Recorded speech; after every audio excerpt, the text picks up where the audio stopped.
I guess you're just what I needed, just what I needed. I needed someone like you.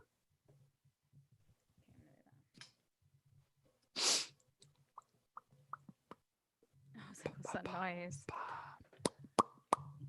That noise? It's Yeah. me exercising my mouth so I Your can vocalize. your noise hole. My pie hole. Shut your pie hole, Jimmy. My anal embouchure. Embouchure? Yes. Embouchure. We all have a different one. Yeah, anal embouchure. My anal embouchure. Like your brother can probably play a trombone with his embouchure. It's a fancy word for saying butt trumpet. Butt lips. Your butt with your butt lips. Butt lips. Yeah. All right. You ready? Nice. Yeah, is that you ready? Just I'm getting ready. out and I'm in. expelling some swallowed air. All right. Good evening. Welcome to Sick and Wrong, the world source for antisocial commentary. I'm one of your hosts, T. Simon. And I am the good doctor, Kate Rambo. Kate Rambo, I can tell that you forgot. I've forgotten what? Not my doctorate. I'm a doctor now. You should never forget. And I think British people have all forgotten, but you've forgotten. I didn't forget, and we're gonna talk about how I didn't forget because You did forget. I have honored this day in a better way than you have ever honored this day. Well, this day though, it's the 20-year anniversary of 9/11. It's kind of weird. I didn't even think about that. It's like, God, that happened 20 years ago. Well, 10 years ago was also the last time that I wore a Halloween costume. And guess what my Halloween costume was? Were you one of the terrorists who hijacked the plane and flew into the World Trade Center towers in New York City? I was the majestic towers themselves. Both towers or one and the other? I was one tower. I made the guitarist in my band at the time be the other tower. He was the North Tower because he was already on fire. And I had the plane, which I still have to this very day. It's just sat across from me there.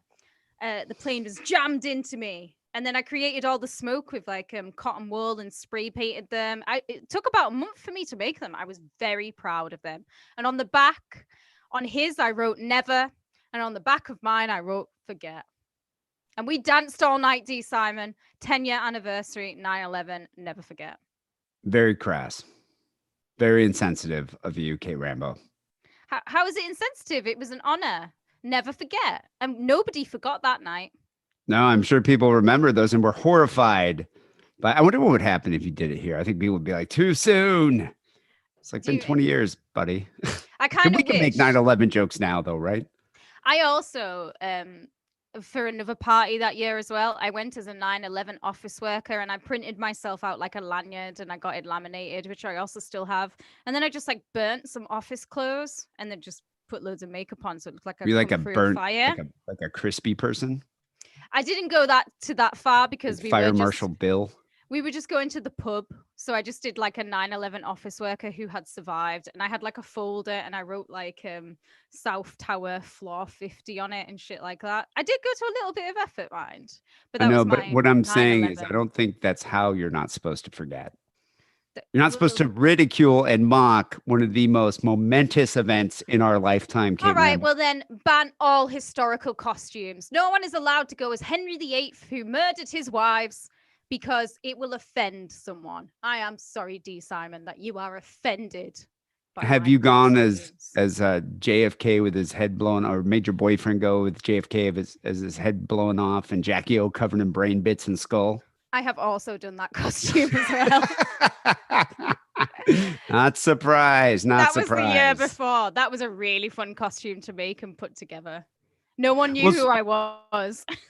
So the JFK assassination, there was a very significant event for the baby boomers. I think most boomers, it's one of probably the most monumental event that they can remember from the 20th century that really stands out in their mind. They can remember where they were. I would say for us, it'd probably be 9/11.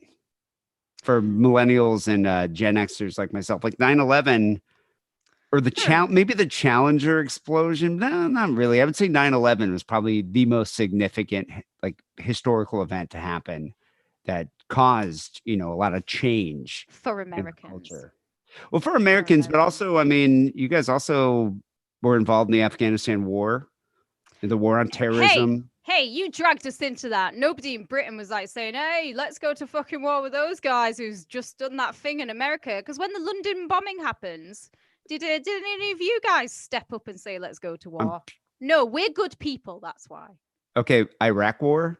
I mean, Bush and Blair were butt buds. They were butt buddies. Yeah, and they were, and you guys were just as at fault as we were for going into this useless war for no reason. Okay. But anyway, what I'm saying is it was a significant event, that I can recall exactly where I was when it happened. Where were you? What were you doing? I was sleeping because I was unemployed. And I remember waking up. This is like, 9/11, 2001. I remember waking up and getting coffee and just putting on like, I don't know, watching the TV. And I'm like, holy shit, is this actually happening? Like, you just never really think about America being attacked. You just never would have thought that. And then the idea that someone would hijack planes and on a suicide mission into like, the icon of capitalism, these like iconic landmarks of capitalism. I'd never seen anything like it. I was blown away. And then I remember like my friend Kessler was in New York and I was trying to call him to be like, yeah, dude, are you all right? And you couldn't get through. Like there were just phones weren't working and everything was down. Time. Yeah. I mean, there, no I didn't have a cell phone then. And so I remember I was like trying to call him and finally I did get a hold of him like a few hours later. And I was like, dude, are you outside, like walking around taking pictures? This is fucking crazy. Like, you should go check this out. And he was like horrified because he lived lower East Side, not that, I mean, a few blocks away from, where the Twin Towers were, which is at like the southern tip of Manhattan, like the financial district. And so, I mean, there was debris and smoke and everything like going by his house. And there were people covered in dust and blood, like walking by. And I'm like, dude, I'd be out there with cameras. He's like, it's not cool, man. It's not something I want to see. Like, he was all depressed. And I was like, all right, maybe you don't think it's cool. Talk to you later, I guess. Would you have gone out in that? Checked it out? I totally would have gone out and checked it out. And I was actually How often does something like that happen? You probably have been taking selfies. I'm not the selfie taking type, but I would have been definitely out there taking pictures and getting a possible lung disease that in 20 years' time is when all the lung disorders and the weird cancers are going to come out from all the debris that everyone in the vicinity. A lot of people already have died from lung cancer from the debris. Yeah, the numbers in 20 years' time, I think, are just going to go skyrocketing for all the people who were on the island in close vicinity that day. What was the effect in Britain? I mean, you guys must have been like, holy shit. Well, D. Simon, I was also sleeping. But at that time, I was kind of in a weird situation at home. I had been kicked out, but I was back at home because I had to be referred to go and leave home. So anyways, I remember it was like a random morning and my mum came in and she was like, the Twin Towers have been attacked. I was like, I don't know what the fuck they are. You're like, the twin what? I was hungover. I was like, I don't give a shit. Fuck off. I don't know what they are. I don't care. And I started watching the footage and I was like, what the fuck are the Twin Towers? I only know of the Twin Towers because of the pictures of the damned, the pictures of Debbie Harry on top of them, and because of The Simpsons. I'd never even heard of the Twin Towers. I'd never seen pictures. Well, you were young too, and you'd never been to New York. I was 17, 2001. Yeah, I had walked by the Twin Towers several times. I mean, obviously, and plus, it's like a landmark of capitalism. I mean, it's like everyone would know that. It's also on the skyline of New York City. I was a baby goth at that time. I was very, very into rotten.com and all that. I was just so into just death and disorder and chaos that I loved all of it. And that whole, when people are chucking them out. Yeah, I was super into it. Yeah, I remember. How often do you get to see that? Exactly. That was my point. That's why I was kind of surprised the way Kessler reacted. But then again, he's there and it must be must have been very horrifying. But I woke up and, unemployed. I was just going to smoke some weed, do a little wake and bake. And then, I just remember turning on the TV and was like, am I imagining this? America's under attack? US fucking A under attack? And then, it was a shock. I don't think a lot of I don't think a lot of us could even conceive of that happening. I It- imagine that you guys felt the same way that Britain felt when our the princess, the Queen of Hearts, was taken away from us in France. That's probably how America you felt how we felt when Princess Diana died. when Same Princess, thing. well, yeah, but British people were crushed. But I mean, but the thing is, though, Princess Di, this wasn't an act. If she was murdered by terrorists, I think there'd been a different story. She was kind of murdered though, depending on who Well, you ask. Hey, conspiracies, and I understand people were upset, but this, I mean, this is a whole other level of yeah, but we shock. I mean, the also country was attacked. You know, that 3,000 people were killed, and it was a terrorist attack on foreign terrorist attack on American soil. yeah Unprecedented. we also got attacked. You can't remember it though, and guess what? We don't have a day for it either. When did you get attacked? The Someone driving London the van. bombings. The Oh London yeah, bombings. but that There you was go. So, probably oh, yeah. How many people died in London bombings? 8, 6. I can't actually remember. It's more than that. Exactly, because You know, you've forgotten. You've forgotten. Never forget 9/11. never forget. Well, so the thing is, 3,000 people did die on September 11th, 2001. The event, led to two unwinnable wars in Afghanistan and Iraq. One we finally just ended after 20 fucking years. And then changed the rules on security and surveillance, changed flying forever, I would say. Fucking made flying a Oh my fucking God. nightmare. Like everywhere, it made flying a nightmare. It's I think it's worse here than it is in Europe and the UK, because at least you guys can keep your shoes on. Well, we've got to do those little baggies, though. Okay, we don't have to do that in the US. That actually is worse than taking your shoes I off. actually think the little baggies thing hurts women more because if you ever tried to put all your makeup into those little baggies, it's difficult. Yeah, I couldn't even imagine. It's I don't bring that many toiletries, so it's not that big of a deal. But yeah, like I couldn't imagine like my mom flying. She would never be able to do that. Exactly. So that's a war on women. It's not a war on terrorism. That's to stop women. I had to throw away a really good concealer once. That was brand new, and I couldn't Sucks. fit it in. I was so Well, annoyed. the thing that pissed me off about it is I'm, perpetually late. And so I would, back in the day, you show up at the airport 30 minutes before your flight, walk through security. It's not a big deal. You could even have your loved ones walk to the gate with you and hug you while you're going on the plane. None of that happens now. The other thing, I used to bring drugs on the plane all the time throughout the 90s. I would just go, get like an 8 ball of cocaine, put in my pocket, no problem. You're gonna say, put it in my butt, get on. Yeah, I mean, no sometimes problem. you check it, but it's like no problem doing that. Never had an issue. I would never do that now. I would never do that now. I mean, well, now you have to go through that like X-ray machine that can see your dick. It's like I just wouldn't even do it. The one you got to lift your hands up and it spins around. Yeah, it's like I'm not going to do that. But they changed it. It changed everything, and that's what pisses me. I mean, obviously, the Twin Towers, being destroyed and the 3,000 people dying—that's a terrible loss. But me not being able to fly with drugs—that is the tragedy. That's the true. I'll never forget. I will never forget. I'll never forget the day Al Qaeda stopped me from flying with drugs. Never forgive them either, D. Never forgive them. I won't. I'm hoping, and I know this is probably not going to happen because the TSA is a federal agency, but I'm hoping the new governor of California is going to allow us to fly with drugs again. That's what I'm looking forward to. Have you been following the whole California recall election here? Is that news over there in the? No, of course it isn't. But I am obviously aware of it because I have. No one's talking about that. No, why would anyone look? Right, I'm gonna paraphrase a smarter man than you or I, a man by the name of Snake Plissken.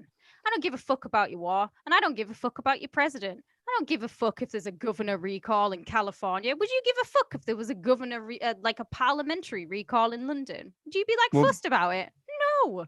No, because your country doesn't matter. America's like the most important country in the world. This is the most important day for America, so I should give America the glory on this. America. I mean, it is the only country that really matters, and everybody knows that. America. No, but what's interesting about it is I was thinking, like, can you do this in England? Can you recall an elected official?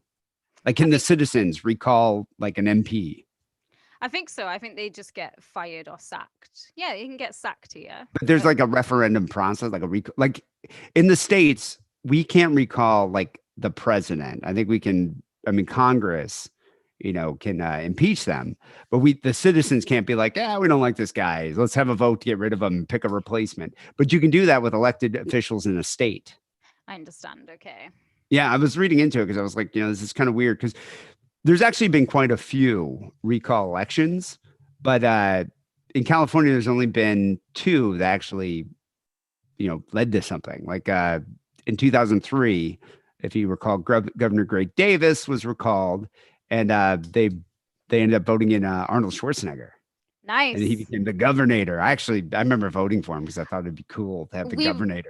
We were talking about this on the outtakes, weren't we? I think with Jojo, because I actually really liked Arnold and thought he did a good job, especially for like a Republican. He's very open-minded. Yeah, We were he's talking very about moderate how for a I'm sure we Republican. were talking about him because I kind of view him as somebody who in this country he would be what is known as Labour because he's more in the middle, but he's more leaning, which you can be. You can be like in the Well, I middle, think a but lot of more people are. left or right leaning.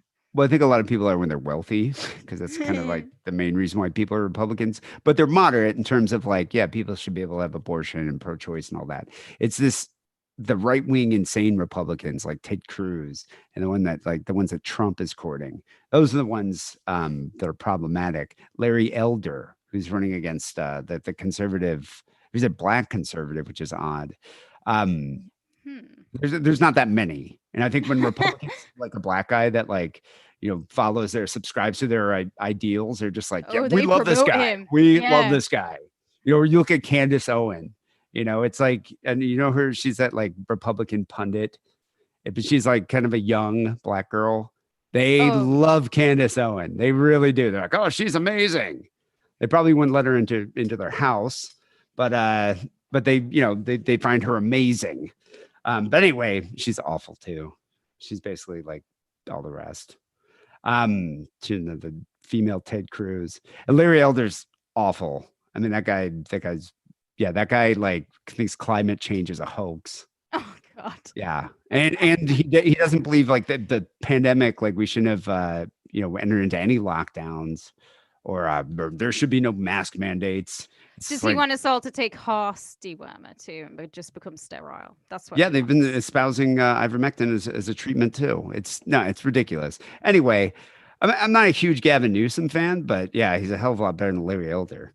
But in the last few months, this recall election started. There he is. There's Gavin. Stop the Republican recall. So it came up. They were starting to talk about it during the lockdown that was happening. Actually, even in November, they were talking about it because of I don't know, the economy, and I think it started because of like the economy, and they were upset with the way he was handling the wildfires and things like that. And so that's why they started the recall in the first place. That's why they recalled Gray Davis, because the economy. But it never really took hold. No one took it seriously. Then during the lockdown, that's when people were like, we got to get rid of this guy and get a Republican in there. And so then now it's like, gain momentum. And now according to polls, he still has a double-digit lead. But seriously, it's September 14th. People show up at the polls, and people, like a lot of Republicans, vote in person. I don't trust polls after the 2016 election.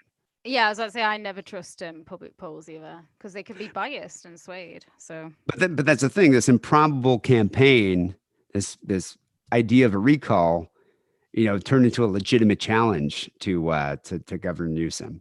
So what happened is about a recall is this is how you trigger. This is how you initiate a recall. The citizens of California are granted the authority to perform a recall election by the California Constitution. And it's a process that allows voters to remove an elected official before a regularly scheduled election at the end of their term and replace them with the candidate that they vote for. So the authority to conduct the recall election in California applies to only state officials and local levels, not federal politicians. So you can't recall like a Supreme Court justice.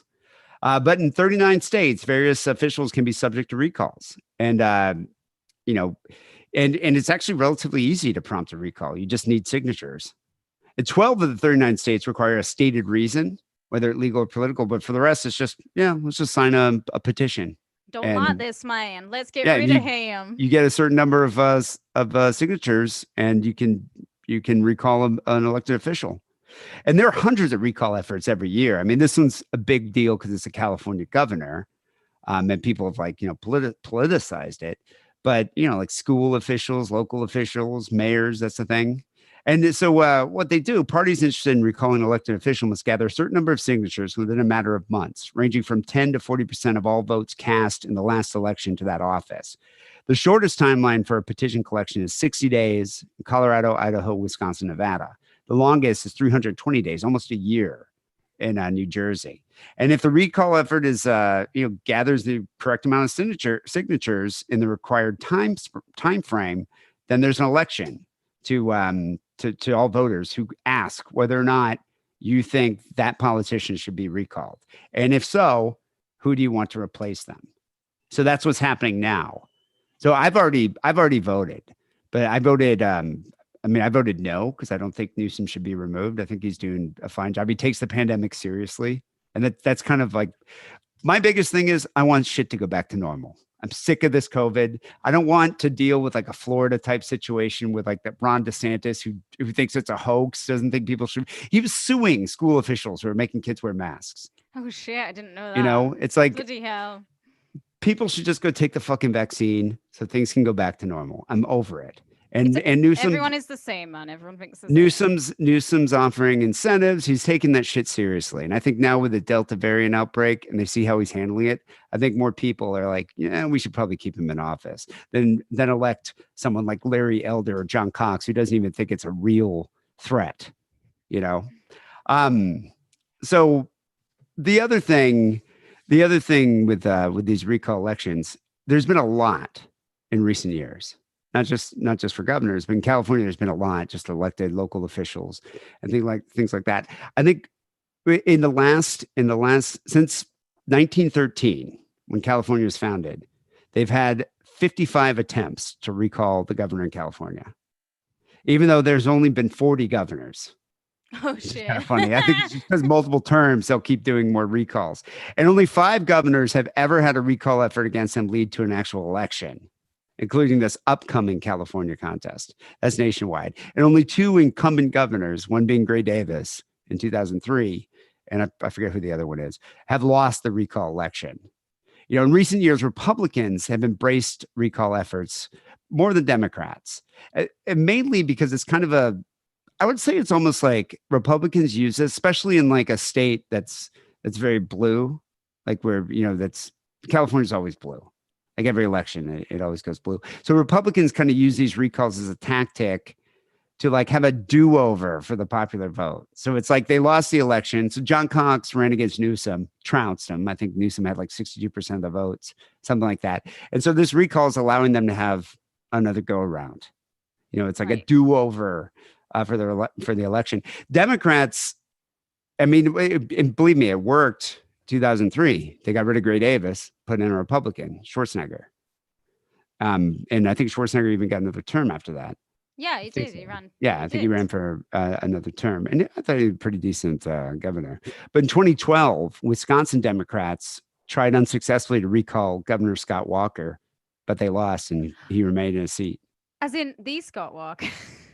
No, not the Scott Walker that's the governor of Wisconsin is a total prick. Damn it. It'd be so much cooler if that was Scott. See, this could never happen in Britain. You could never have like a celebrity running for parliament. Literally anyone who wants to be in parliament is like a 0.05% of elitist pricks who went to Eton.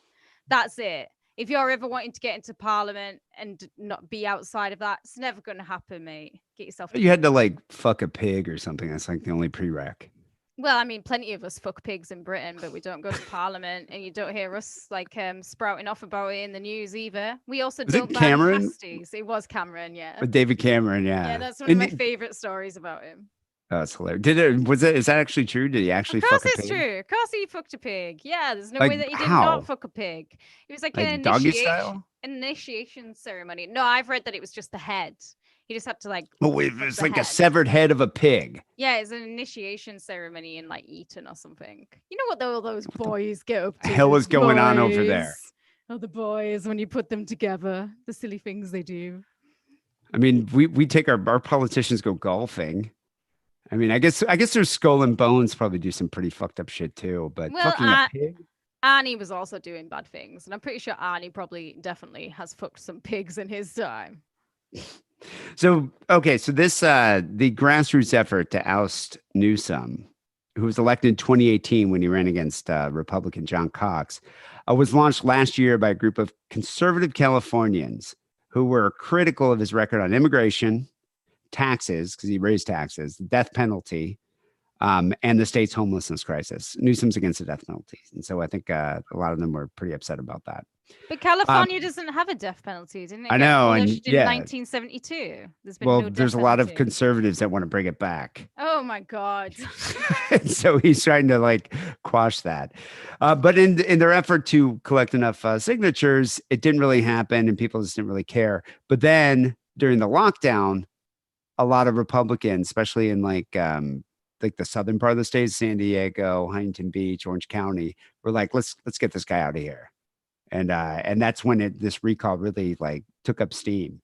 And so the ballot, like we got the ballots in the mail, but the ballots are like, there's two questions. First, yes or no on whether you want to recall Newsom. I voted no. And second, they'll ask from a list. You're asked to select from a list of candidates. Who do you think should replace him? I think a lot of Democrats just voted no and didn't choose. I, of course, chose. And we're going to be interviewing the person who I chose in just a bit. But if the majority vote yes in the first question, Newsom's then removed from the office. And then the top candidate from the second question takes over, even if that person receives only a fraction of the vote. If they got the highest percentage of votes, they're just going to take over within 30 days after they count the votes and Newsom's removed. If majority of people say no, Newsom stays in office. So now what's funny about this is California, as you can imagine, has a list of, just a random, wacky list of people who decide to run for governor. I'm actually a bit gutted that I didn't do it. I think you thought of the next time. Do it next time. It never even occurred to me, but what a great way to get publicity. Even if like you're not going to really do anything. And I have some ideas. I mean, we talked to this candidate in a minute, and I pitched her one of my ideas to cure the homelessness situation. And I agreed with your idea. The homelessness situation's dire, and I have some like great ideas. I mean, they haven't been tested. They might be a bit experimental, but I think they'd be effective. When you run next time, we need to get you some suits. You just got to have some swish-looking suits, and we'll do it for you. Don't worry. I'll be on your campaign team. I'll write some speeches for you. We'll get it done. Don't worry. I don't know if I can wear my toxic narcotic shirt. Maybe. I mean, I don't know. Appeal to a certain demographic. So September 14th is the actual election, and there are 46 candidates that are running against Newsom. It's a list. The front-running challengers, who I mentioned before, Larry Elder, a conservative talk radio host who is Black, who has referred to climate change as a crock and a myth. There he is. There's Larry. He's a real smart he's a smart man. He's charismatic. He's very popular. People have touted him as like the next Rush Limbaugh. Oh my God. If someone said that to me, I would rather die. I'd rather die of cat AIDS. But that's what I'm saying. And, and I don't think it's a racist statement. It's like when there's a Black person who's Republican, and especially someone who's charismatic, like Larry Elder, Republicans embrace him like wholeheartedly because it's great for their movement, because there's, a fraction of that party is African-American. And so Larry Elder is definitely the front running challenger. Next, John Cox, who Newsom beat in the last election. There he is. He's got a bear. Is that bear his best friend? It's a real bear. He is doing his campaign tour. He kicked off his campaign with an actual bear. He's a Republican. I don't know his name, but the bear is the state animal of California.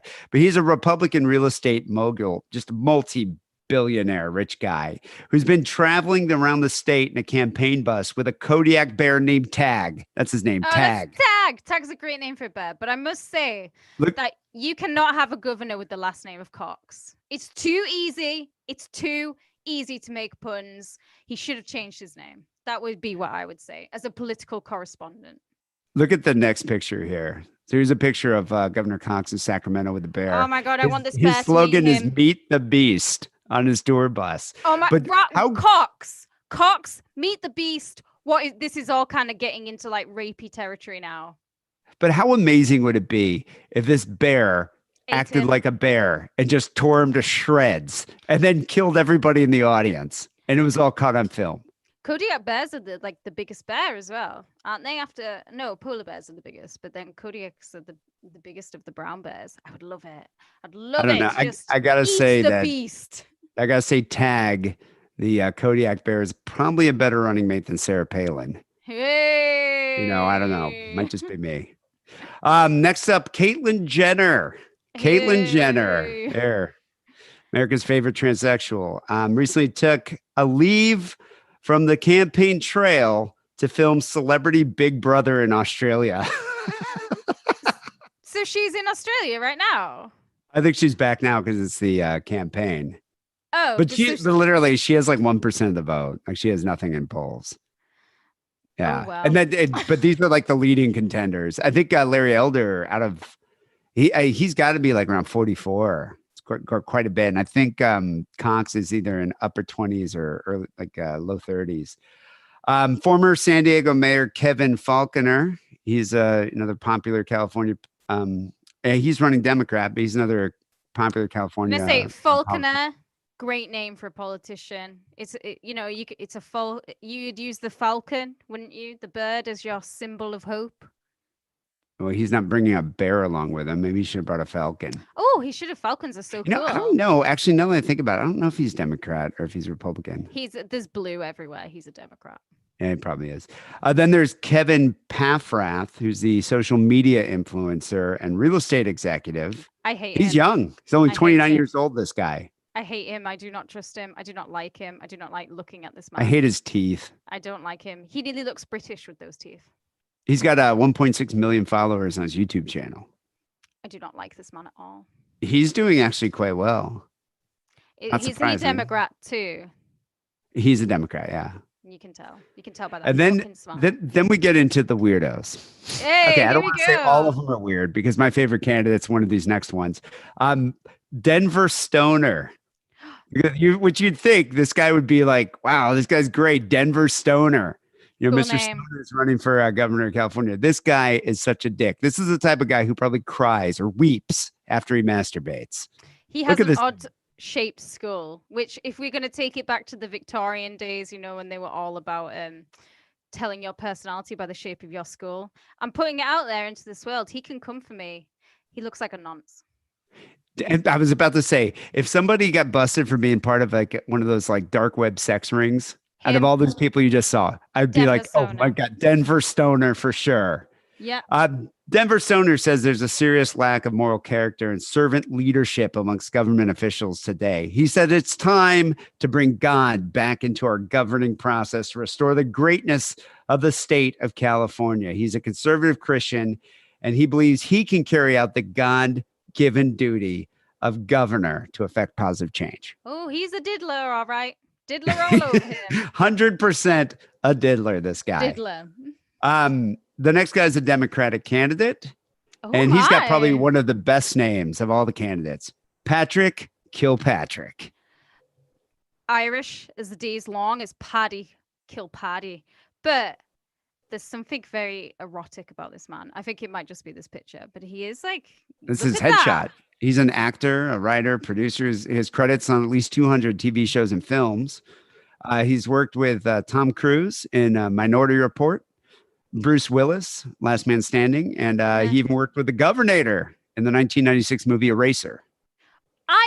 Controversial opinion time. I actually really like that film. I really like Eraser. I also like Johnny Mnemonic as well, whichever is a good film. I thought Minority Report was a good movie. The next picture here is of him as one of the like police captains in Minority Report. Nice. Was hunting down Tom Cruise. I trust this man. Is he Democrat? He's Democrat, yeah. I like him. Good for him. Thanks He, for he throwing your name in the hat, Patrick. he also wants to like try to bring filming back to California, like encourage more filming to be done here Good. and Keep the get like industry tax alive. incentives. Yeah. This next guy's pretty great. Adam Papagen. There he is. Adam Papagen. He's just a regular guy running for the governor of California. And No, that's he his whole isn't. thing. He goes, He's I'm running because the politicians, celebrities, and millionaires who normally run for office are out of touch with the issues that face everyday Californians. And so he's trying to demystify the political process by sharing every step of the way of what it takes to be a candidate on his website and his social media. But this is great. His quote they put out on Twitter: "My dream used to be to own a house. Then it was to live in a house. Now my dream is just to live in a one-bedroom apartment." He's a real guy, he needs to get a regular job. dude. I don't like him because he's Republican. I hope he lives in a He's not. cardboard He's. I think box. he's actually. He's I got think a he's he's a Republican. unregistered. I think he's unregistered. He doesn't have Oh, a is he? preference. Yeah, Okay. he's just a regular dude. Just a regular guy, right? He can't solve any problems. Look, he's the type of guy that, when men complain that, why don't women like me? They always seem to go out with the bad guys. That's that guy. He kind of looks like Harrison's friend who wrote that book that came on the show a couple times. Maybe it is Harrison's friend. He could be friends No, with because Harrison. Harrison's friend was named Jarrett. I forget. Oh, Yeah, he wrote the book "I Hate the Internet." It was a pretty decent book, actually.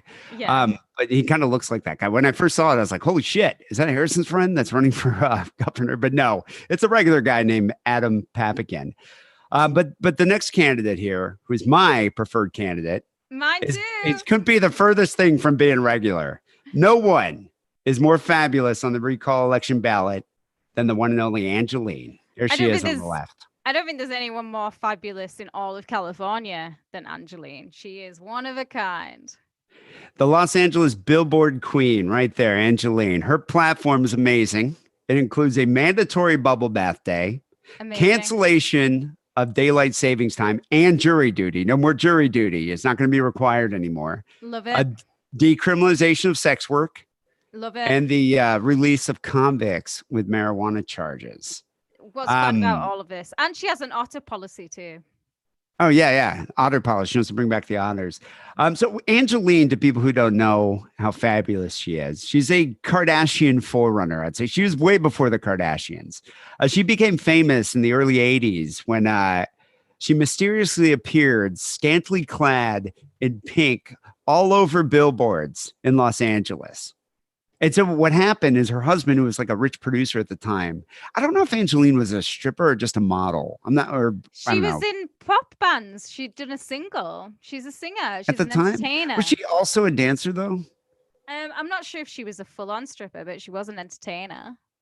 But so, all of a sudden, in the early 80s, these billboards are popping up. He bought these billboards all over LA and she became a celebrity, but kind of like the Kardashians, like a celebrity for just being famous, and but she has a relatively like a relative wealth of political experience. 1993, she was named the honorary mayor of West Hollywood for a night, and in 2003, she made a bid for governor in the recall election of Gray Davis. Her slogan at the time was, "We've had gray and brown." She was referring to Jerry Brown, Governor Jerry Brown. But what about blonde and pink? Vote gets my vote. You gotta She think actually- pink. Yeah. Well, she actually finished 29th out of 135 candidates. So it's That's not really terrible. good. It's not bad. But yeah, her platform's amazing. I think she's incredible. And we talked to her about a lot of her several issues, several like key issues facing this state, America's most populous state. There she is on her pink Corvette, and you I see her love from time her. to time cruising around town. I think she had like 10 of those things, 10 pink Corvettes A fleet. at one point, a fleet of pink Corvettes.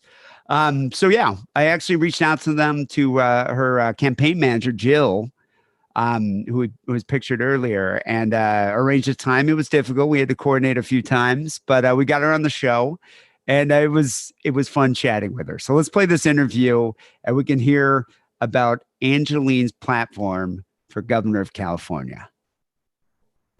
All right. We're playing the interview here. You're gonna people who are watching the live stream. You guys are gonna have to wait till the actual episode comes out. Although I did actually make a YouTube video of some of the best parts of the interview, and I posted it on the Sick and Wrong channel. And what's great about that video is I didn't think it was we're going to actually have cameras on. I didn't think that either at all. It was so cool, like talking to Angelyne. I've always wanted to talk to Angelyne.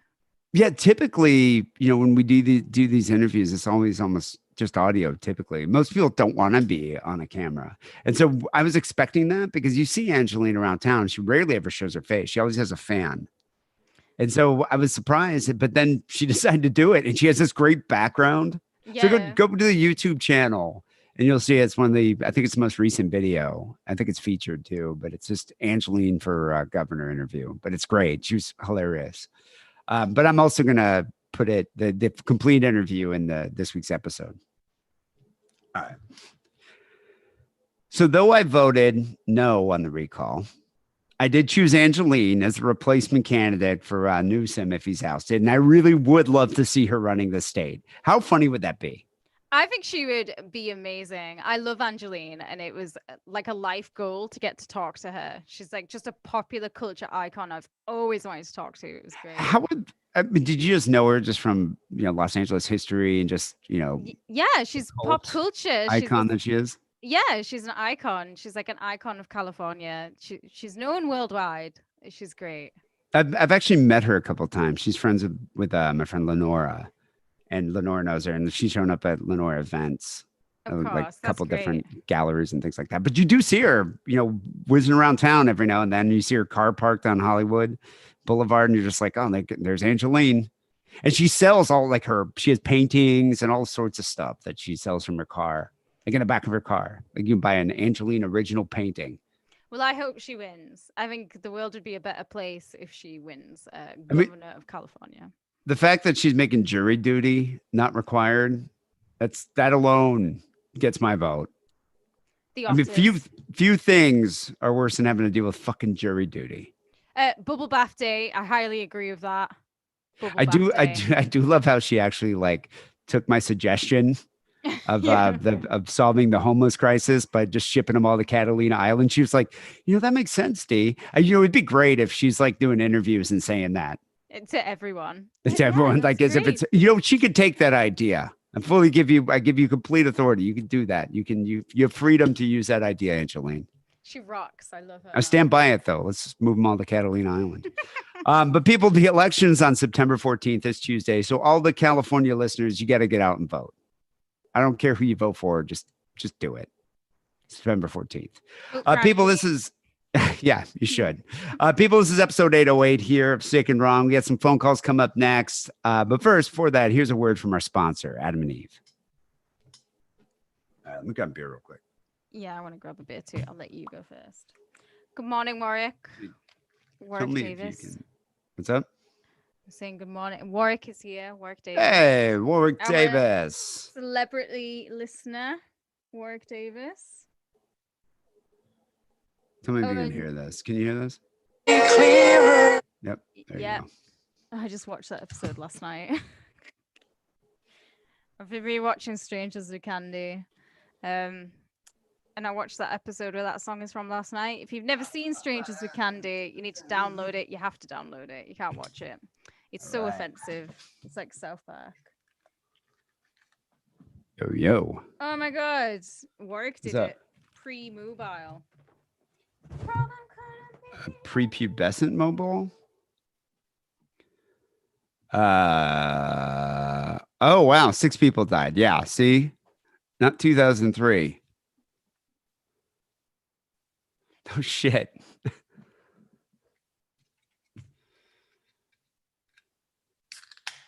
Sat in a room without even a fucking, although in the US they don't let you use your phone, Warwick. That's pretty shitty.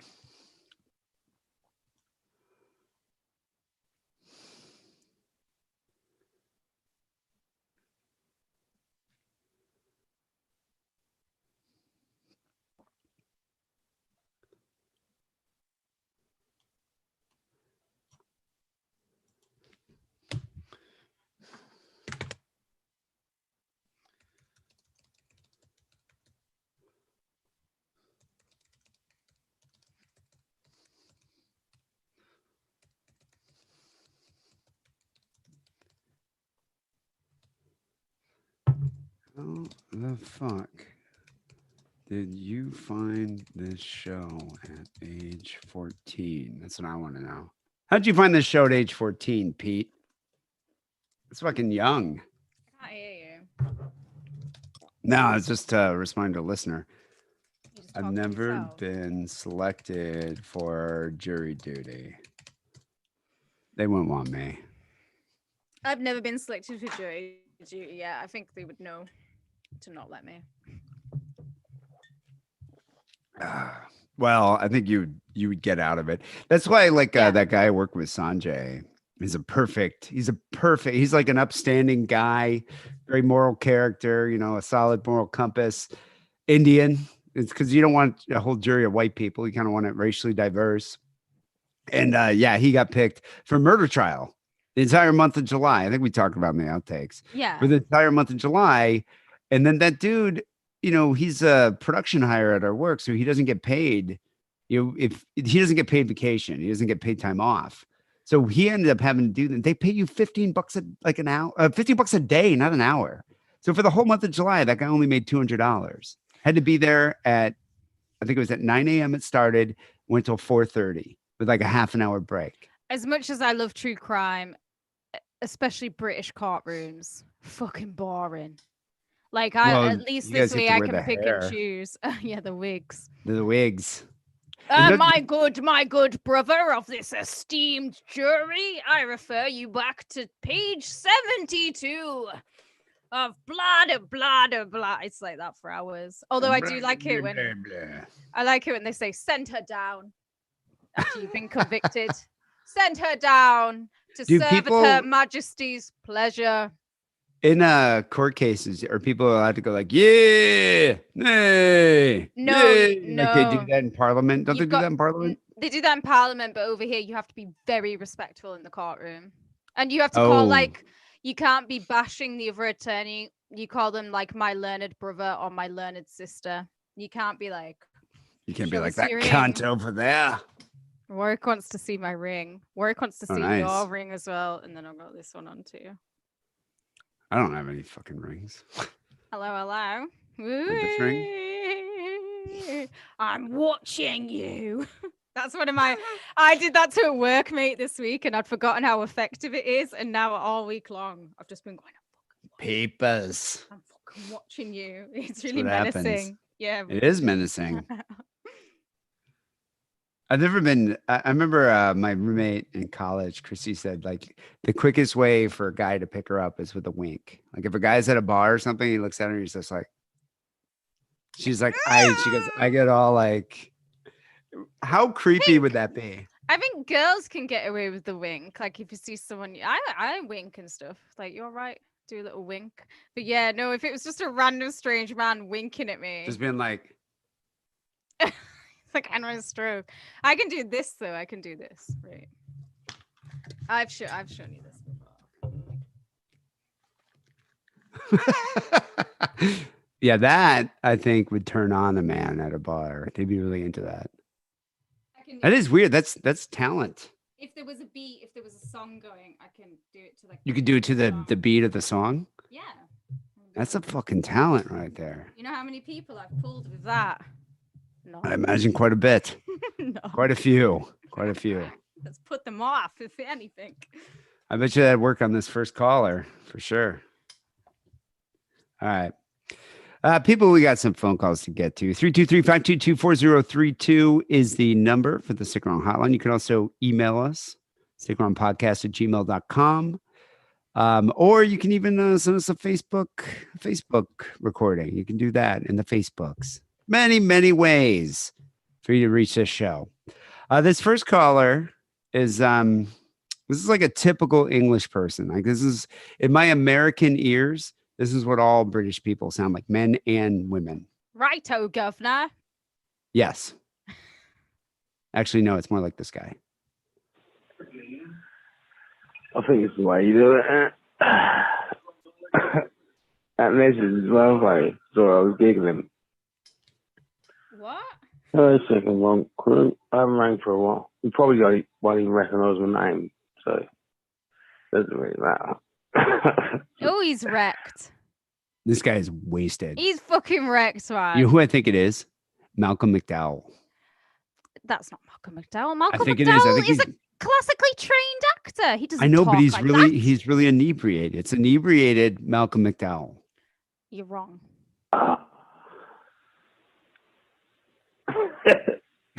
Can't even communicate.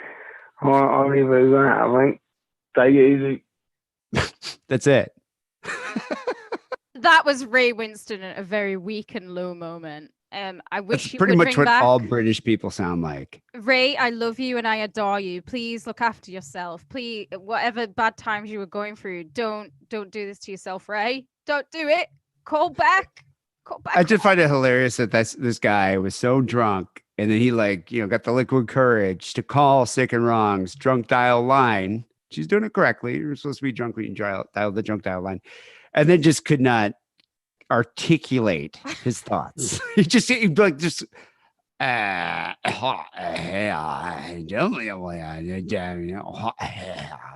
it easy. Like that was pretty much the entire call. I'm glad that I never had like a proper I did have phones and stuff, but it was expensive to use them up until like the age of I was 25. Contracts were expensive. But I just remember the amount of like he'd be going, fucking, I wish I could call my mate right now. It's like, no, I'm really glad. I'm just glad none of that happened back in Just those doing days. I don't know. I think it can be weaponized. Like I think we were talking last week when my sister gets really drunk and used to call Oh, yeah. Wackerly. Oh, at all hours of the night, she'd call Wackerly, just swearing at him, calling him horrible expletives, slurs. Yeah. Good times. Good those times. times, those special moments. This next guy is filled with special moments. This next guy, Hey, it's Tony. You had some questions about party in Japan. Marshall Island Tony. Tony! Haven't heard from him in a while, but yeah. I have to say that I have one of those family things now, so it's kind of mellowed me some. I have Although a family. This guy is bred. Tony actually has kids. I love how Tony's just like, yeah, I have one of those family things. It's like, yeah, you have a family, Tony. I would be willing to wager that Tony's wife doesn't listen to the podcast. She probably doesn't speak English. I wonder if Tony's wife knows anything of his past. Well, that's what I'm saying. I don't think she listens to the podcast. 'Cause if she did, she probably would still be married to him. Definitely wouldn't breed his It would children. be easy enough to lie about all that stuff, though. You could just be like, yeah, I was here and I did that, but you don't have to tell them the stories. Yeah, but he tells the entire Sick and Wrong universe. And I am glad for that. I love his stories. I like him too. Very entertaining. Still do Philippine, Thailand missions. Well, at least I could until damn Jewish Chinamen with their COVID took that away. I Leaving Sick agree. and Wrong, my only reason to carry on. But I rather talk about the glory days in another Philippine bar. So in those days, generally, the farther you got away from the base, the less wholesome and family-oriented the bars became. Unless your idea of family values was siring some kid to grow up in a third world shithole, never knowing who his father was. But at the end, Do you think he has a lot of like illegitimate children in the Philippines? No, I think Tony is a professional. I don't think Tony is a pump and dumper at all. I think Tony knows what he's doing. He's not an amateur, David. I think there's a lot of mixed race Filipinos out there that are just perverts wandering around the Philippines.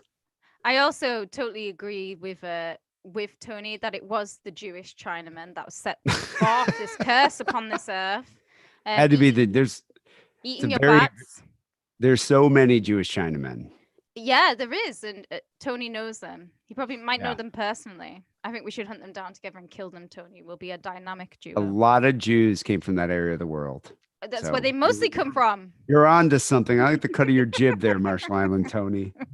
Strip, there's this place called the Nipa Hut, and they specialize in the sex shows.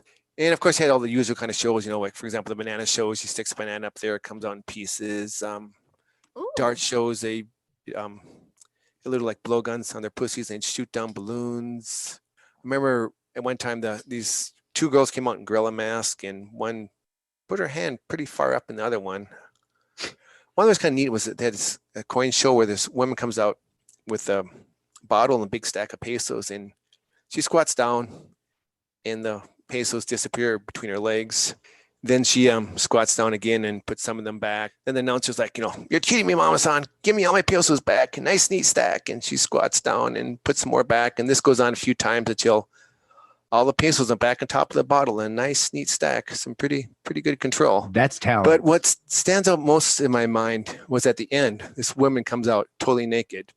And she'd go from table to table. And when she got to you, you're supposed to take a little lick of the local island cuisine. And while she's doing this, they're playing the song they made up. It went something like, you don't know what it's like. If you don't eat pussy, you ain't shit. So you're kind of forced to participate because if you didn't want to indulge when she got to you, they'd be like, you don't eat pussy, you ain't shit. However, they had some kind of wet rag. They wipe her off after each person. So, it had to be totally safe, sanitary, secure. It sounds really hygienic. Well, we all have the rag. We all have the cum rag. The owner of this place was this American guy who was a bit much even for foreigner filth like yours truly that went to these shows. I'll have to tell you about him in another call someday. Well, I love this Filipino sex story series he's doing. Yeah, and I've got to know about this bar owner who's more depraved than Tony. He's American too, so I want to know his name. Yeah, definitely. I wonder if I hope it's like Tex. As I say, Anthony. I wouldn't. Would you have done that if you were there and they're like, you're not shit if you don't lick the pussy? Would you have actually licked her? This like Filipino prostitute that has all the saliva from other men's on her. Yeah, well, everybody in there. It's just like you're kissing your bro. So yeah, it's just like you're just kissing your bros. What's wrong with that? There's no way I would have done that. I remember actually. You would have had to do it. Otherwise, I would have just been like, no. And then if they would have been goading me, I'd have been like, fuck you. I don't really care. I think it's different. I think he would have done it. You're not going to peer pressure me to sticking my tongue inside some like hooker's slit in some like rural strip club in the Philippines. I'm not going to do it. They have those tiny little like paper cut pussies. It's not like they've got like an American or a European pussy. They've got those tiny, like literally slits. You just like give it a little. Because I can picture it. I'm picturing it right now. How do you know what a Filipino prostitute's vagina looks like? Marshall and Tony, prove me wrong. I don't know. I'd be willing to think it's probably like it's like a paper cut pussy. I bet you it's like a gray meaty slit. Gray? If it's a slit at all. Gray, yeah, like hanging gray labia. It's like, that's she's Russian. Fucked out. No, I'm thinking she's probably had all of these Filipino strippers. I think they're all like also doing sex work if the price is right. So, regardless, I'm not going to put my mouth, my tongue, my lips. I think of the herpes. I don't think the rag is going to catch the herpes. But so, case in point, I was in this was like 2000. We went to Amsterdam. We went to a bar, which I don't even know if it's still there. I'm sure a lot of listeners of the show have been there. It's called the Banana Bar.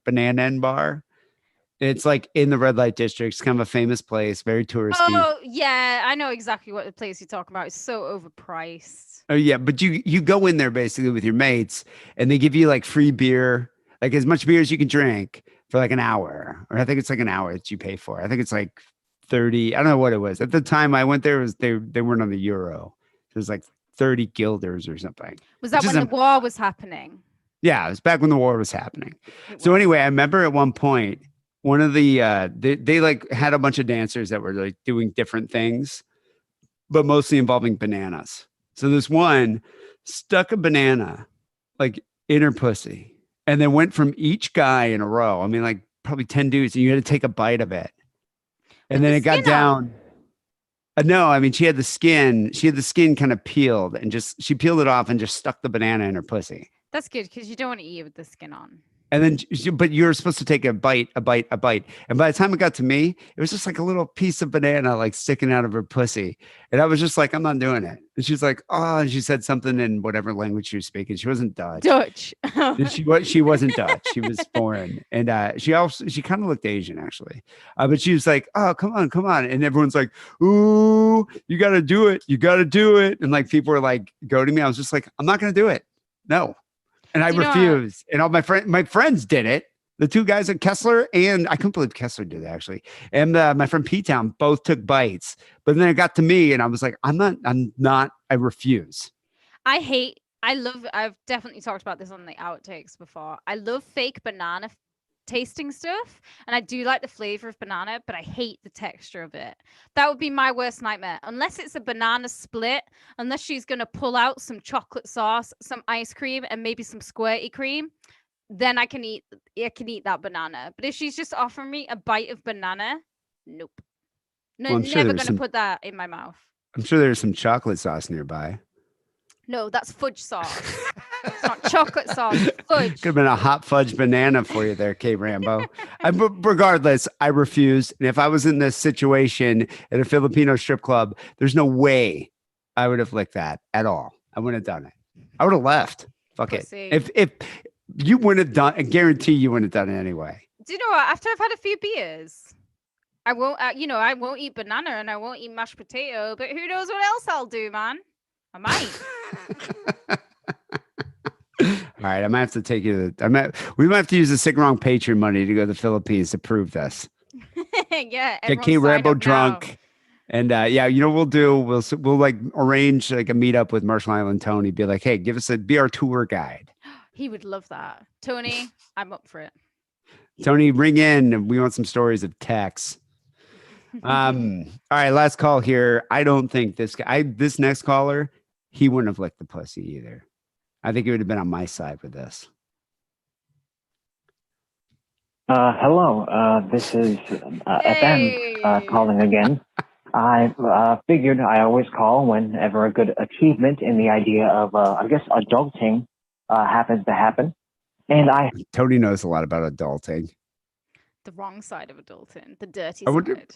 I wonder if like somehow like in some weird bizarro world, if like FM ended up hanging out with Tony. No, do you know what I totally thought you were going to say? If some weird, bizarre world, it actually turned out that Marshall Island Tony was FM's dad. Because you need the yin and the yang, don't you? And That would be weird. they would be like two halves of the same coin. Wow, that would be weird.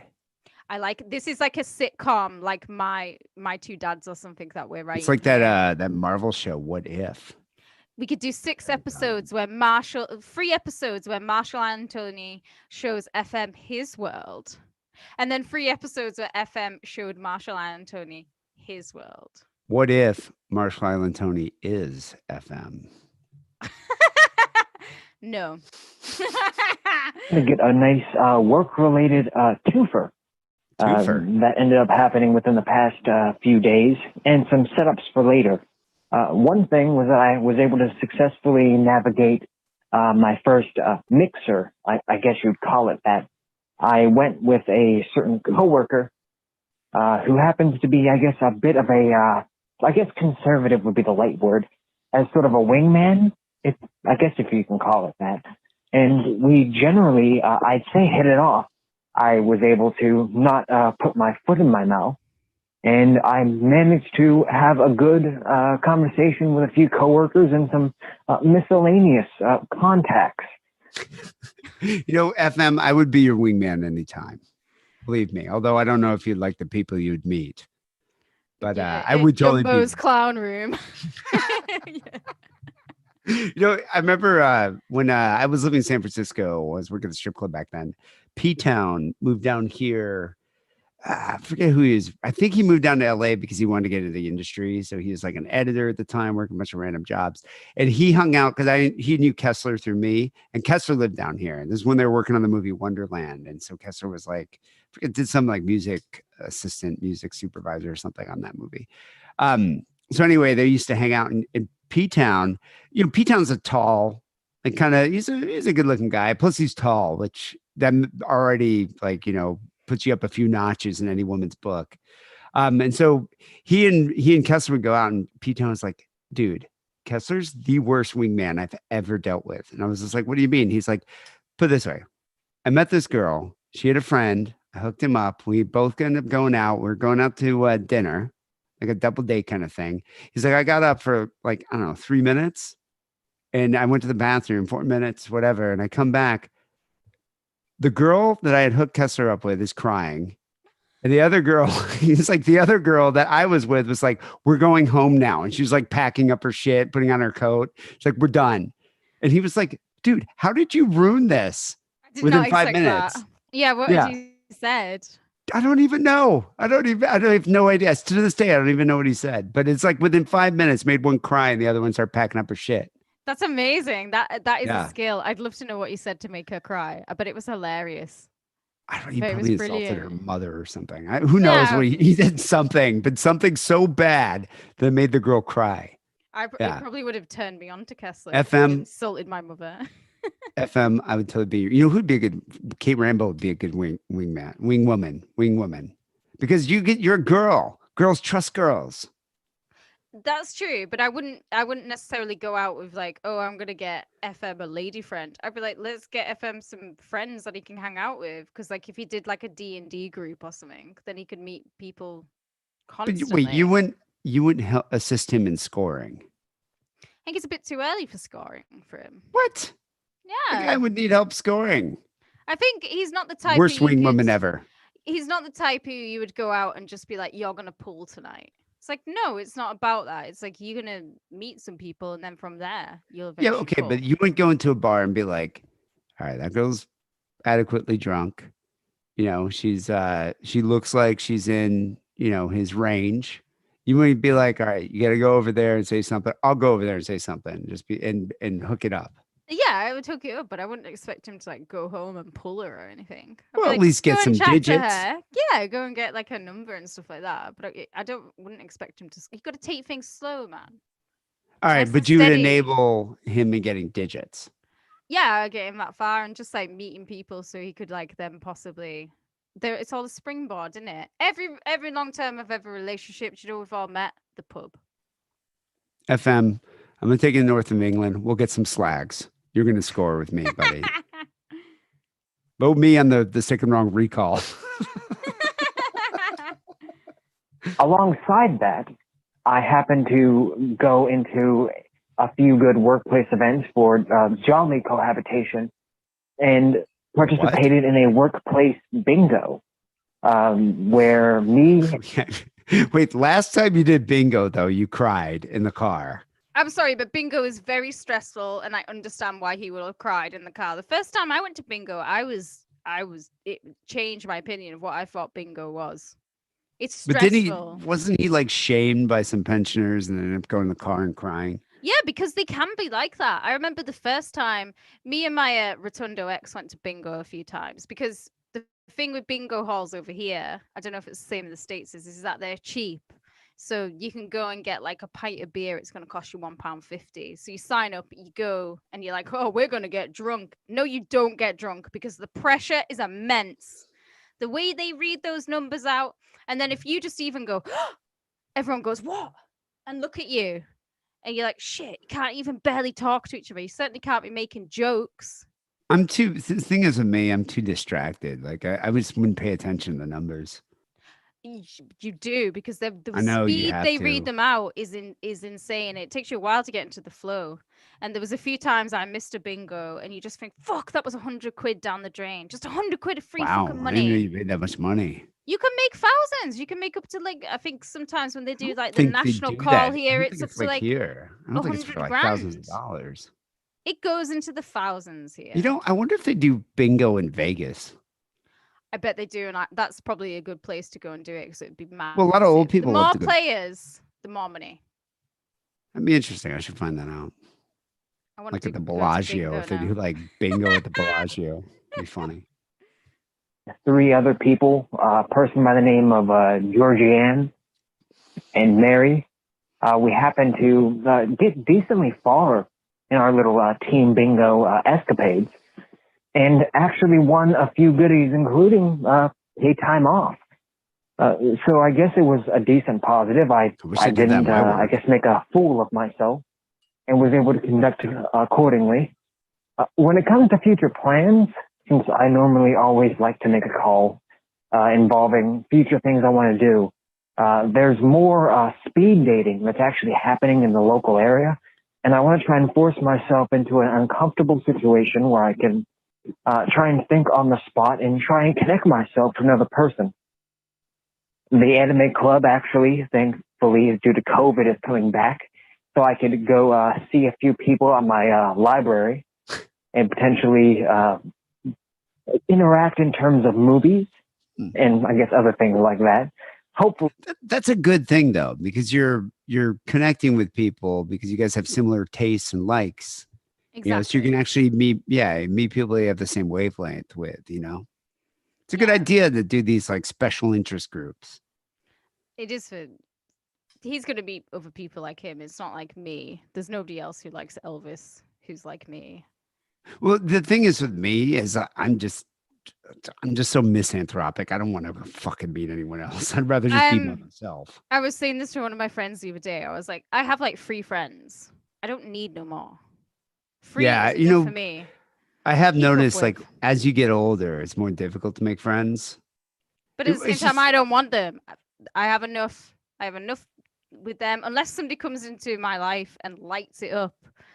Other than that, I'm just like, no, this is enough for me. These are my I think the friends. last like real new friend I made was Joe Kelly. And that was like now like 15 years ago or something. Mine is Big Titty Goth Detective. We are Grebo sisters in arms. That was the last real friend I've made. Yeah, it is. It's just weird when you get older. I mean, also it's like, you know, a lot of people my age already have families and stuff. You're not hanging out with your friends getting drunk every night. Yeah, you know? yeah. They're all my friends, because I suppose I'm a decade younger than you. So all of them have like either gotten married or now they're starting to have the kids, and they're all they have priorities. They have my priorities is getting drunk at a bar. You know, going to the fucking Rainbow Room and seeing a Guns N' Roses cover band, fronted by Steven Adler, the original drummer. Like that's a priority for me. Other people are like, I got to make sure my child lives to see its second birthday. Yeah, it doesn't die in the night without me there. But it's different though. I do know with LA, like I'm trying to think about this guy I worked with, who's a younger guy. He's like late 20s. And he had a bad drinking problem, became sober, and he was having difficulty meeting people because he's like, meeting new girls because it's like either the dating apps or he's like, I'm not going to bars or shows or anything to go because I don't want to be around drinking. So he went on this website that was like, you basically go on this website and sign up for social activities. So he joined like a kickball team. Okay. And they would all play kickball. And then there was like a roller skating team. And you meet a bunch of other new people to Los Angeles and go roller skating. He's like, you should check this out. And I was like, fuck that. See, without drinking, I hate kickball. I hate roller skating. I hate doing any like outdoor physical activity. If I'm outside and I'm sweating, I am not having a cool time, bro. Not for me. Well, that's what I was wondering. What would I do without drinking? What am I doing?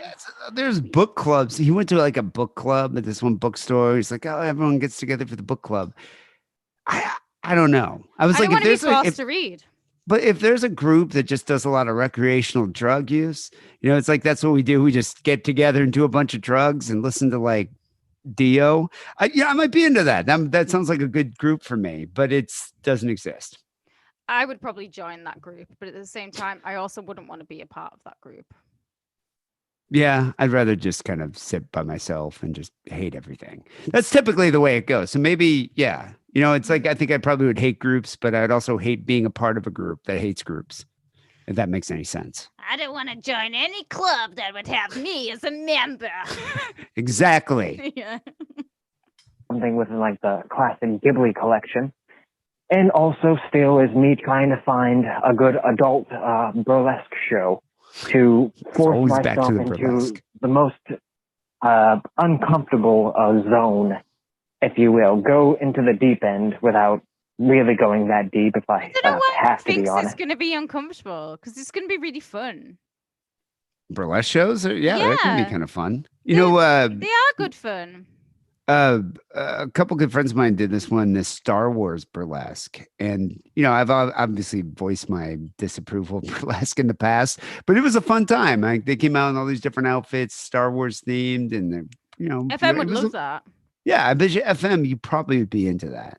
And they always tell that a lot of them are quite bawdy and will tell jokes or they'll do singing. It's not necessarily a case of they're all going to get their kit off Some of them are just performers. Well, he's making it seem like I'm going to be like a fish out of water and be so out of place. It's like, dude, it's not like you're going to be in this Filipino strip club and they're making you like lick her vagina. It's like, no, you sit there and you watch this like fun act. It's like going to a theater. Is it going to see a comedy show? If anything, I think he would probably fit in more at a burlesque club than he realizes. It's a comedy show with pasties, put it that way. Yeah. That's all I wanted to say. Kate and Dee, keep it thick, keep it wrong, and thank you again. Well, thank you, FM. I do love, a lot of FM's calls we tend to play on the Patreon too, because they come in every now and then. And if I get multiple calls, I usually do that. But I like to hear from FM. I like to check in and see how he's going. Like just check in on how he's like blossoming into a functional member of society. I like all our regular callers ringing in. Yeah, it's like, but it is funny though. It's like two people on the opposite side of the spectrum. You got Tony and you got FM. I really want them to kind of do a sitcom together where it would be they would meet up in Perfect the Strangers. Perfect Strangers, yeah. Meet up in the Philippines. Marshall and Tony would show him his world, and then they could go somewhere else, and FM would show him his world to the Amish country. Marshall Island needs a little. Marshall Island Tony needs a little Amish country in him. I would totally do this. If we had like Last Podcast on the Left Patreon money, I would be doing stuff like this. I'd be like, we're going to get a documentary crew. We're going to get Marshall Island Tony and FM, and we're going to send them to Thailand. And we're just going to film the whole expedition. I would like to know what Last Podcast on the Left do with their money. How many patrons have they got? Like fucking 14,000. What are they doing with that money? I think they buy like gold-coated fleshlights and just use them on each other. Why would they do that when they can just suck each other off and then spit it out and call it content? Because that's what they do. Because they want the gold fleshlights so they can like display their wealth. No, but I mean, that's what I'm saying. Like, if we had that much money, I would be doing shit like that. I would be funding documentaries like that for sure. I would also try and find out, go and try and find Bonavillain. I would track that man down. That would be amazing. Finding Bonavillain. That would be one of the documentaries. That sounds Emmy Award winning when you say it like that. Finding Bonavillain. Yeah, that would be interesting. It's a shame Robert Stack is dead because I'd want him to narrate it in his trench coat. I think that would be perfect. I think that would be. People will steal these ideas. But I think you'd find Bonavillain be very disappointed. What if he finds Bonavillain and it's Marshall Island Tony? And FM. Oh, because they are one. People call the Single On Hotline 323-522-4032. Got to wrap up the show here. As always, we appreciate your support on Patreon. We got a lot going on right now on the Patreon, more than I think we've ever done. Put loads of content there recently. Steamy, hot loads of bonus Sick and Wrong content. Oh, it's been steamy. Very steamy. But basically, we're producing an extra show's worth of content every week on Patreon. So for only $5 a month, and actually I posted on the Facebook page a little sampling of the outtake with Joe Kelly, where he had that sensual encounter. Very sensual. He fell in love. Very sensual. Yeah. Jojo's been falling in love with lots of women lately. He's a player. He's a player. Joe Kelly. But for $5 a month, you get an extra story, you get phone calls, you get the outtakes. This week, Patreon news story kind of was followed with the theme of this show. A gubernatorial candidate in Oklahoma, he's running for governor of Oklahoma. He sexually assaulted his campaign staffer with a lead pipe. Oh, God, that story. Yeah, we talked about that. And I got to say, some of Kate's racist comments during that story were unnerving to me, as a person who was African, born, raised in Africa and an African person. As a disclaimer, I might have been a little inebriated when you told me that story. I don't think this mitigates what you said, Rambo. And just for a few bucks more, you get our Sick and Wrong news segment. This week we talked about a doctor who shared a repulsive reason why you should not sleep naked. There's a reason why you shouldn't sleep naked. And also we talked about a Mexican rapper who got gold chain hooks surgically implanted into his scalp so he could have gold dreadlocks. A lot going on there on the Sick and Wrong news. Also, the bonus Sick and Wrong mini-sode this week on Overkill. Kate Rambo looked into the life of Anna Nicole Smith. When I first joined this show, I made up a little list of people who I was like, I would love to do shows about.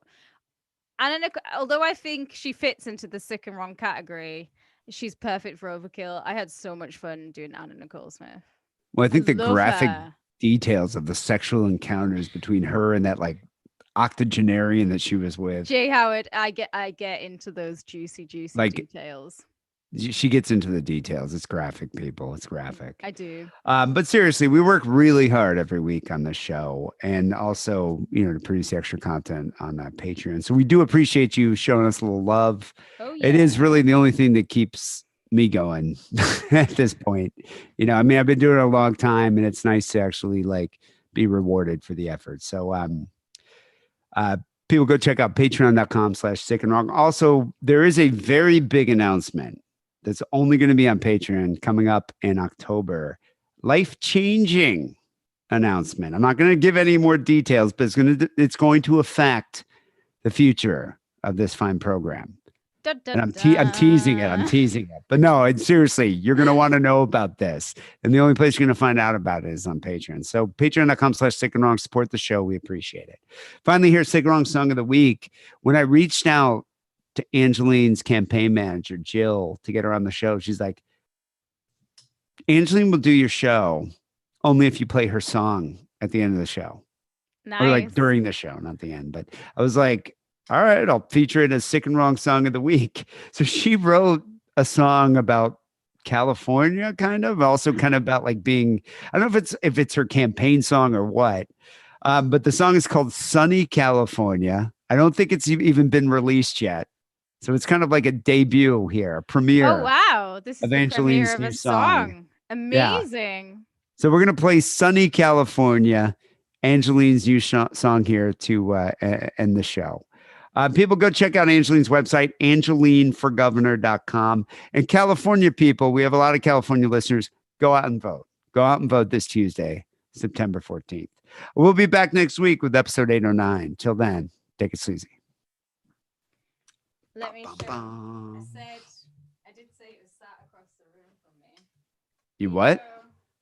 Here is the plane.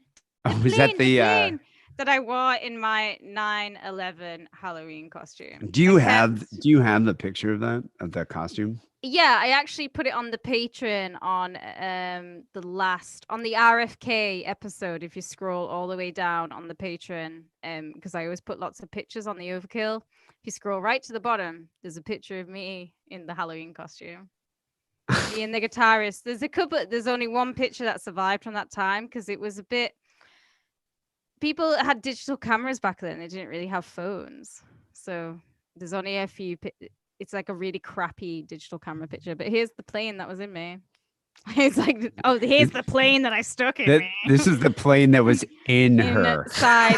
I will be auctioning this off on Patreon for the highest bidder. No, I won't. I'm keeping it. It's mine. It still smells like Clamato. This was hard work to get hold of. I remember at the time just getting like a die-cast like plane like this because it is a heavy model. I'm significantly older than you, but I kind of remember as a kid when you flew on planes, they would give you like little planes like that, like little.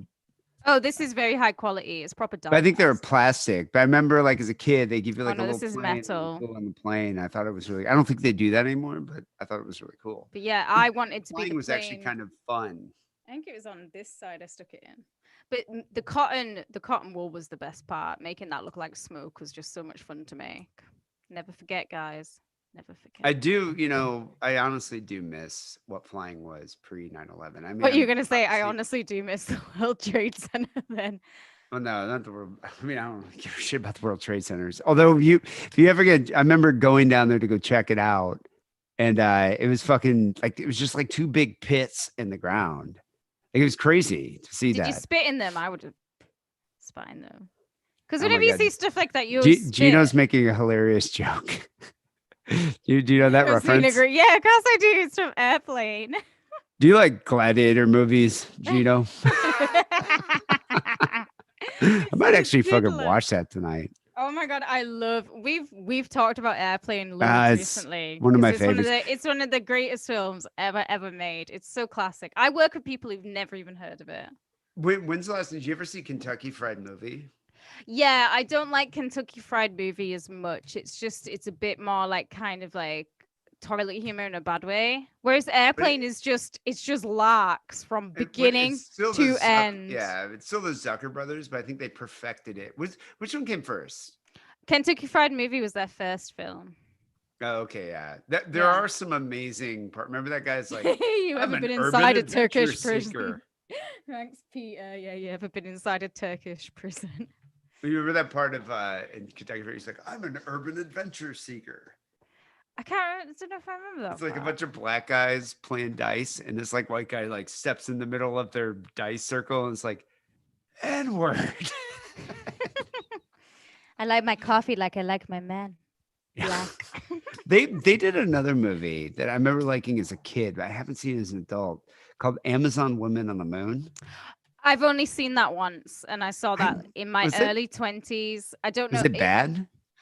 I just remember thinking it was a bit blah. But maybe it's probably good now. I'm a bit older. I might appreciate it a bit more. I might watch that actually. I haven't seen it in a long time. But Airplane 1 and Airplane 2 were both great. I didn't like Airplane 2 as much. But no, Airplane 1's way Airplane better. 1 is like, yeah, it's definitely one of the greatest films of all time. And when people say they don't like it, I'm a bit like, you don't like jokes? You don't like funny? Like, what? So my ex was like 15 years younger than me, which is pretty significant. And she had never heard of Airplane. But then, fair enough. She was obviously like that movie came out like 11 or 12 years before she was born. Yeah, but I'm 10 years younger and we grew up watching it. I don't know. I mean, I don't know if her parents obviously knew, but she had never seen it. So I went and got it and like we're watching it and she just didn't think it was funny at all. She just like thought it was boring. I would have turned that off. She was on her phone the whole time. I would have turned that off and had a serious discussion with her. If she isn't laughing at the point when they're arguing over the tannoy at each other because they're in a relationship, I would have been like, stop this now. This film is hilarious. Get with I think it was program. In hindsight, I look back and I was like, that was the moment I knew this relationship wasn't going to work out. Exactly. If you're with someone and they don't think that Airplane, it's like going with somebody who thinks that Jaws is not a good film. That is breakup. Wow, she definitely liked Jaws. Everyone likes Jaws, but Airplane's classic too. Airplane is a fucking classic movie. When the second one, did they go to space or something? I've only seen the second one once. I just didn't like it. I kind of want to watch both of them back to back. Back to back. I think you would be very drunk and disappointed by the end. Yeah, maybe. I'd have to get really high, probably. So Gino is saying, D, look up the Loch Ness Monster from Amazon Women. All right, let's check that out. It's a deal breaker. Oh, is it bad? I want to look up the Loch Ness Woman. Loch Ness. I don't remember that movie at all. Loch Ness Woman. Amazon Women on the Moon. On the Moon.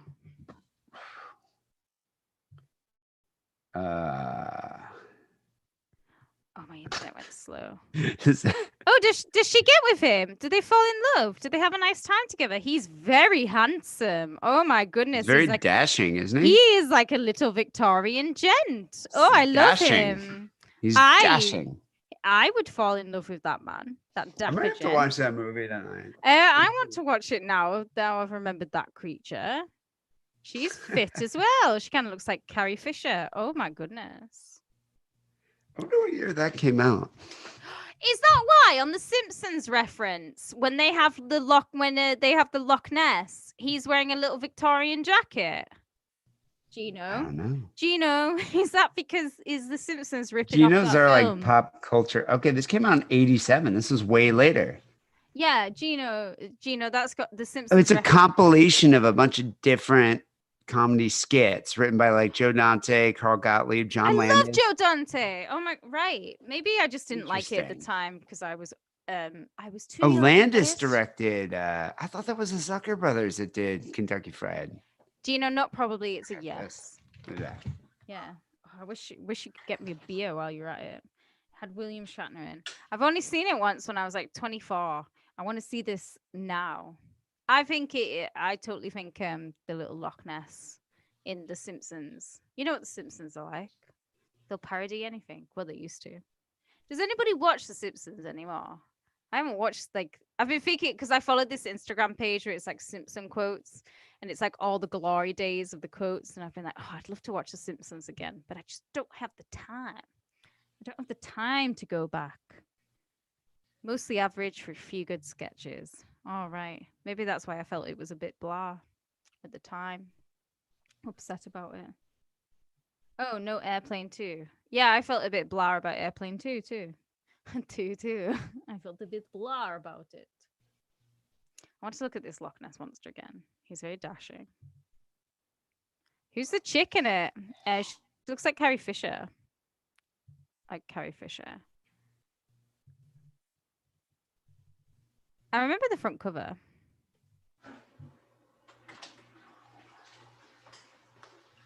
Catwoman of the Moon.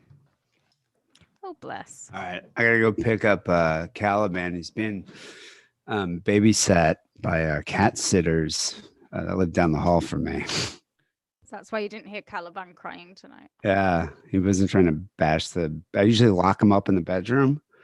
And then he starts he can open doors. Like he's figured out how to turn the doorknob. He's like a velociraptor. But it's fucking loud. It's fucking loud. So usually sometimes astute listeners can hear it in the background.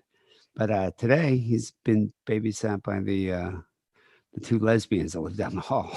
They are in love with him. They're enamored with him. I was about to say today he has become Instagram famous because them and all their friends are taking pictures of him. Every movement he makes is now on Instagram. I want to ping him to find out. I'm going to message her to be like, hey, is he driving you nuts? But I wonder, I don't know. Maybe he's happy. He likes women's. He likes women's. He likes women's, but he's not a straight cat. He's not heterosexual like Chi-Chi. Yeah, Kate thinks my cat's a buffy boy. He is very much a buffy boy. Chi-Chi is as straight as an arrow, bro. You know, Angelyne should have a song called Buffy Boy. Buffy boy. Yeah, like how she does that. Boop. Boop. Yeah, like Betty Boop. All right, people. You guys have a good night.